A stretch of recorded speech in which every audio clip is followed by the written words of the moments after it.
محمد الأمين سيدان. البلد اليمن السعيدة، سعيدة، نعم سعيدة، ستظل سعيدة. أشكرك أولا على ما قمته معي والشفاء من الله سبحانه وتعالى. لأعرف أن أنا العلم ذا درست شيء، أنا اليدين، الوضوء اليدين.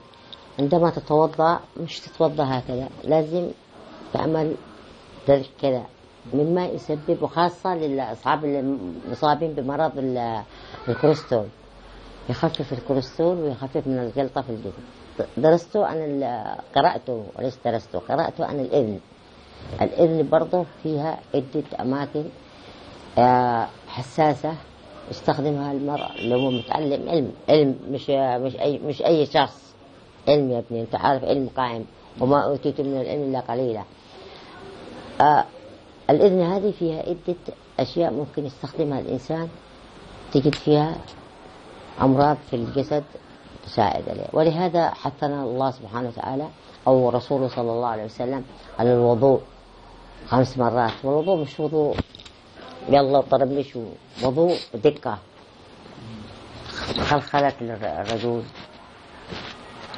لها فوائد. عندما تغسل دينك مش بهذا الشكل، لازم تدع كذا، مما يسبب هذا ايش؟ خفف من الجلطة في الجسم. فكل شيء في الدين الإسلامي إذا درسناه بدقة وتعمقنا فيه تعمقا حقيقيا، ما أجمل ديننا، ما أجمله في كل شيء، في علم النفس، في علم الجسد، في علم الاقتصاد، في علم السياسة، في علم الاجتماع، في كل العلوم. لكن يا للأسف ابتعدنا عنه كثير كثير كثير، وأصبح عندنا شعار السجود والركوع بدون معاملة. والرسول صلى الله عليه وسلم قال: والله لو يصوم أحدكم حتى يلطى بطنه بظهره ويصلي حتى يصير كالحنية لن ينفع ذلك من الله شيء. إنما الدين المعاملة، إنما الدين المعاملة، إنما الدين المعاملة. صلوات الله وسلامه عليه. الله إن شاء الله تعالى أن يرد أمتنا إلى دينها الحقيقي ردا حقيقيا، وأن يهدي حكام العرب. لن تقوم قائمة للإسلام إلا بالعرب، هكذا أرادها الله سبحانه وتعالى. كنتم خير أمة أخرجت للناس.